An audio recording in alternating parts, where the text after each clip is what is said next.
Һәр һөнәр иясе эш көнен гадәтләнгән тәртиптән, я булмаса күңеленә сеңдергән кагыйдәләрдән башлый. Ә менә телевидение, радио алып баручылары, дикторлар, артистлар дөрес сөйләм өчен артикуляция, дикция өчен махсус күнегүләр ясый.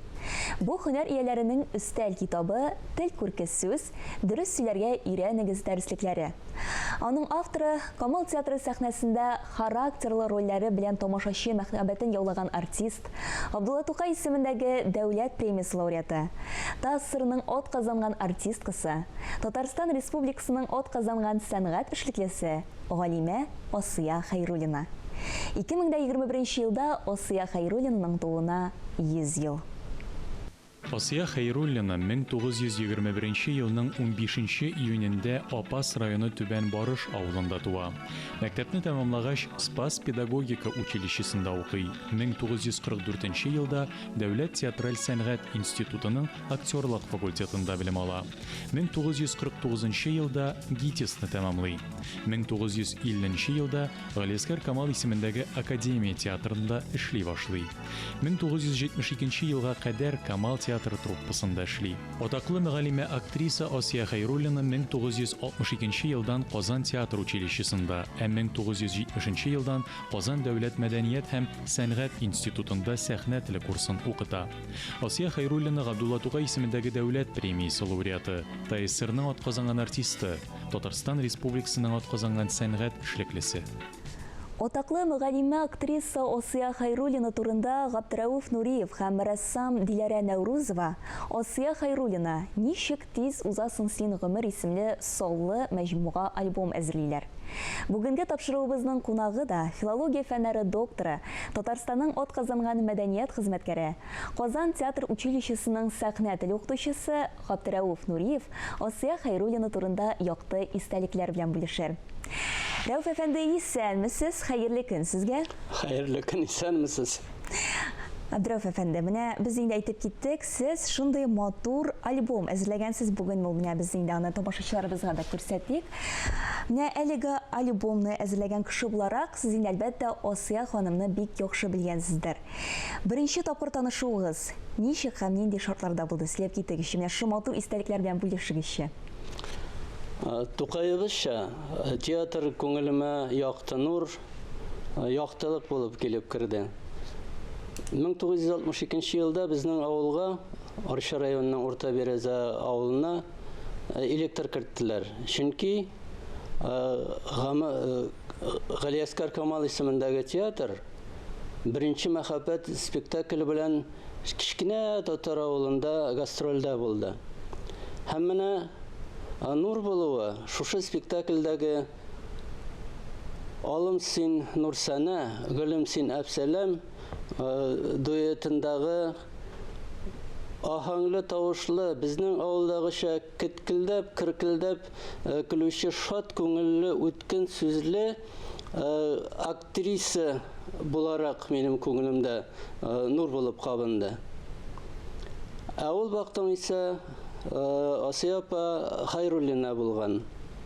Бу турыда мин 1973 елда Казан дәүләт мәдәният институтына укырга кергәндә аңлап алдым. Асия апа безнең остазыбыз, бик күп сәнгатькәрләрне тәрбияләгән остаз. Татар сәхнә сөйләмен фәнни нигезгә куйган. Татар сәхнә теле укытучылары мәктәбен нигезләгән шәхес. Аның тел күрке сүз дәреслеге шулай ук өстәл китабы булып тора. Күп кенә артистларның, дикторларның татар әдәби телендә сөйләшергә тиешле һөнәрмәннәрнең өстәл китабы булып тора. Тагын Асия апа бик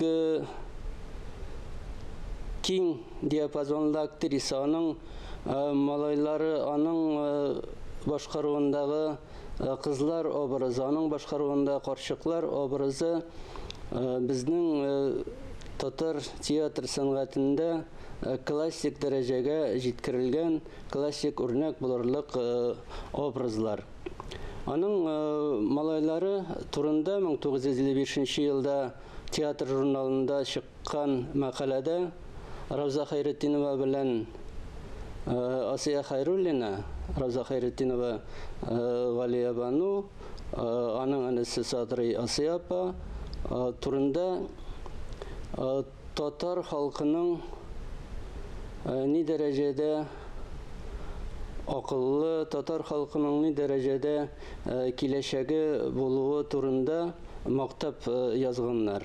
Бу 1955 ел. Әле Асия апа үзенең атаклы җилкәнсезләр спектаклендәге Рукия роленә кадәр булган бәяләмә. Рәүф әфәнде, менә сүзегезне бүлдерәм инде. Ни өчен нәкъ шушы малай рольләрен бирделәр икән Асия ханымга? Асия апаның укырга кергәндә 1944 елда Хусаин Уразиковка кереп, мин кичкенә генә гәүдәле карчыкларны, малайларны, яшь кызларны уйнармын, мине театрга укырга, гитиска укырга алыгыз әле дип язган гаризасында ук билгеле була. Асия апа бик максатчан һәм үз сүзендә тора белгән кеше иде.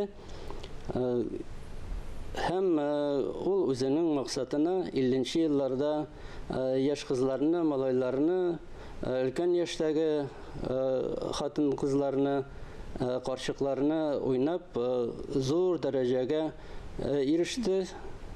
Мин аның малайларын бөтенесендә сәхнәдән күрмәдем, карчыкларын һәм шулай ук орта яшьтәге кыз урлаудагы мәсәлән Уңганбикә җиңгине, шулай ук бер спектакльдә 3 роль башкарып, ул Зәңгәр шәлдә бөтен артистларны шаккаттырган актриса, шулай ук кыз урлау спектаклендә дә 3 рольне бер үзе башкарып чыккан киң диапазонлы актриса, тирән белемле Галимә ул, әйткәнемчә, сәхнә теле укытучылар мәктәбен фәнни нигезләгән кеше.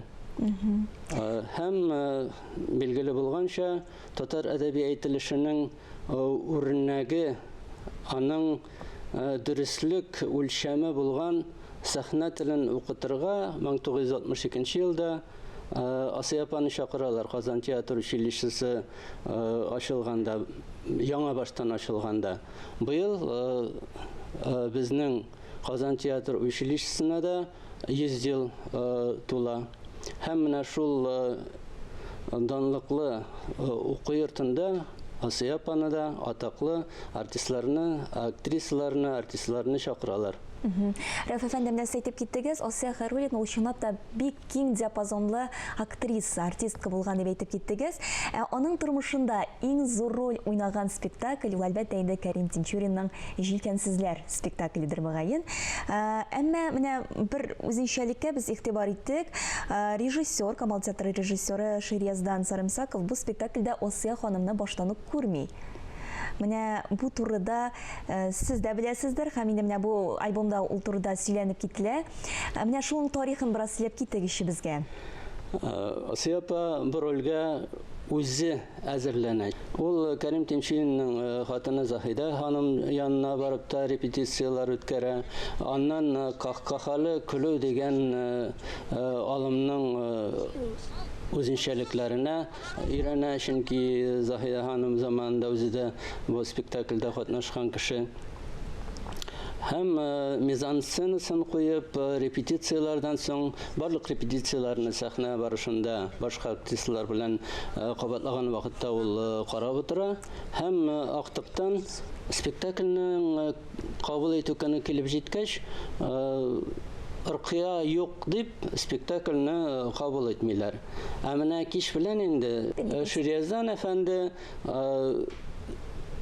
Теләсә теләмәсә дә Асия апага эндәшә һәм Асия апа беренче сәхнәне уйнап чыкканнан соң сәхнә артында пәрдәләргә төренеп үзенең уңышына куанып, чөнки халык бик нык кул чабып каршыла Асия апаны. Аның бөтен рольләрен дә шулай ук алкышлап кабул итә торган булалар һәм ул катнашкан спектакльләргә һәрвакытта да халык нык агыла торган була.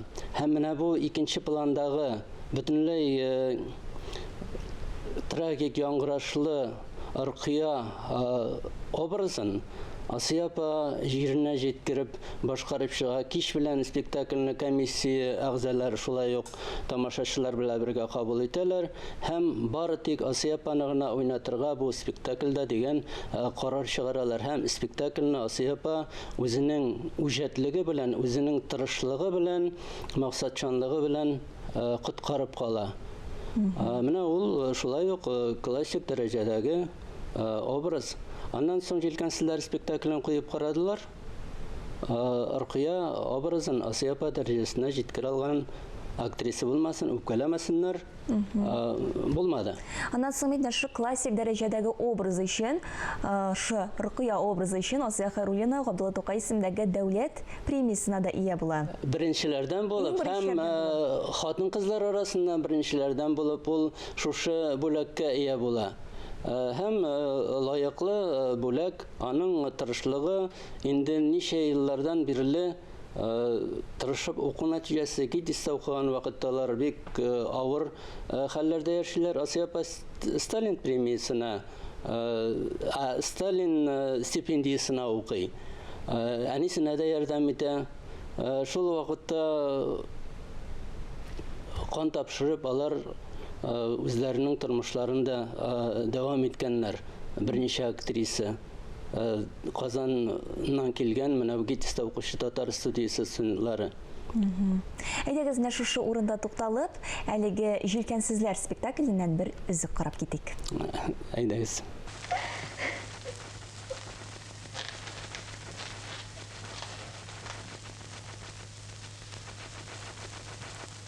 Гөлнар, кайгырма. Сугышка киткән һәрбер кеше үләмни. Монда бала җаны, саф йөрәклеләре үләләр шуңа. Бер дә үлмәс. Күр дә тор, офицер булып кайтыр. Укыган бит ул. Авырмый аркаем. Бик авыр. Шыңшым әле! Дөньяда җиңел нәрсә бармыни? Ул безнең Ландрин тартмалары гына. Үзләренә-үзләре гашык булып, тырт-пырт килеп йөриләр. Рукия апа.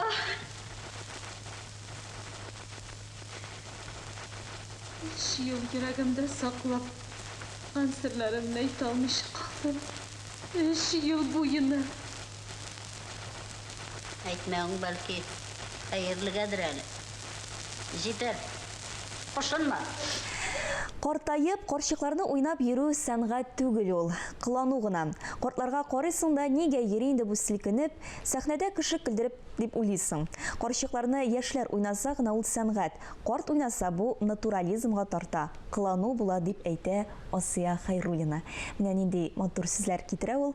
Һәм шуннан инде ул 1972 елда ялгышмасам театрдан китә һәм инде тулайым үзен галимә буларак, педагог буларак сәхнә телен укытырга алына.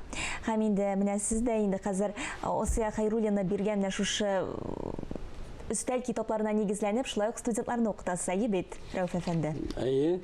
Асия апа заманында гидистә дөнья күләм мәшһүр сәхнә теле укытучысы Ирина Петровна Казанинова да укыган. Шул вакытта ук инде ул үзенең курсташларына татар теленнән дәресләр биргән шәхес. Чөнки авыл мәктәбендә укытып, Спас һәм Тәтеш педучилищеларында укытып ул тәҗрибә туплаган укыту мәсьәләсендә. Һәм Станиславскийның шәкерте, сәхнәдәше Ольга Ивановна Пыжова укыган кеше. Асия апа сәхнә теле дәресләрен бик җиренә җиткереп, хәзерге күзлектән карасак, һәрбер авазның чиста, анык яңгырашына безне ирештереп, сөйләмнең, сәхнәдән яңгыраган сүзнең эчке мәгънәсенә нык игътибар биреп өйрәтә иде. Аның эшчәнлеге татар фәнни эшчәнлеге, галимә, практик һәм галимә буларак эшчәнлеге татар әйтелешенең орфоэпиясенә, дөрестлегенә һәм дикция мәсьәләләренә карый. Һәм шул ук вакытта сөйләмнең эчке мәгънәсе, автор фикерен җиренә җиткереп, автор фикерен тамашачыга аңлаешлы итеп җиткерү алымнарын безгә өйрәтте. Асия апа бер вакытта да яңа булып тыелган яңгырашларга каршы булды. Кылану дип кабул итә иде. Чөнки үзең генә уйлап чыгарып, тормышны күзәтмичә, тормыштагы чынбарлыктагы кешенең характерын, кешенең холык-фигылен өйрәнмичә, кеше рухына күчеп яшәп булмый дигән сүзләрне ул безнең һәрберебезгә, һәр укучысына васыят, мирас итеп калдырды. Аның эшчәнлеген ике төрле итеп бәяләргә, ике яктан күзәтергә була. Беренчесе, ул һәрбер укучысының иҗади мөмкинлеген ачарга тырышты. Чөнки сәләт һәрберебезгә бирелә дә, ул без өлкәнәя ничектер аннан читләшәбез. Үзенә ышану, студентның үзенә ышанычын булдыруга игътибар итә иде. Икенчедән инде сәхнә сөйләме кануннары, сәхнәдә яшәү кануннарына һәр укучысын өйрәтеп калдырды. Әйе, бу әлбәттә инде бик зур васыят калдырган безгә Асия Хәйруллина, һәм инде чынлап та менә үзеннән соң да бер гасырдан артык вакыт узса да, әлбәттә бу китаплар белән бездән соң киләчәк буында иншалла кулланыр. Иншалла кулланыр, чөнки өченче төзәтелгән басмасы әзерләнә. Дөрес сөйләргә өйрәнегез китабының. Һәм Асия апа әле үзенең укучылары күңелендә, шулай ук киләчәк буыннар күңелендә татар телебезнең яклаучысы, саклаучысы буларак калачак. Әйе, ул һәр сүзнең яңгырашы өчен, ахәңле яңгырашы өчен әлбәттә инде бик борчылган шәхес, һәм инде әлбәттә ул үзеннән соң якты эз калдырган шәхес дип әйтергә хакыбыз бар. Татарларыбызны, туган телебезне саклау һәм шулай ук безне милләт буларак туплануда әлеге хезмәтләрнең нәтиҗәсе әйтеп бетергесез. Булачак, булыр. Иншалла. Абдурраф әфәнди, бик зур рәхмәт сезгә бүгенге иртәгезне безнең белән башлап, менә шулай хөрмәтле, мөхтәрәм кешебез Асия Хәйруллинаның менә шулай якты истәлегенә матур фикерләрегез белән бүлешкәнегез өчен. Бик зур рәхмәт. Хөрмәтле тамашачылар, бүгенгә шулар иде. Мин Айзилә Батырханова һәм тапшыруыбызның иҗат төркеме сезнең белән саубуллашабыз. Исән-имин булыгыз.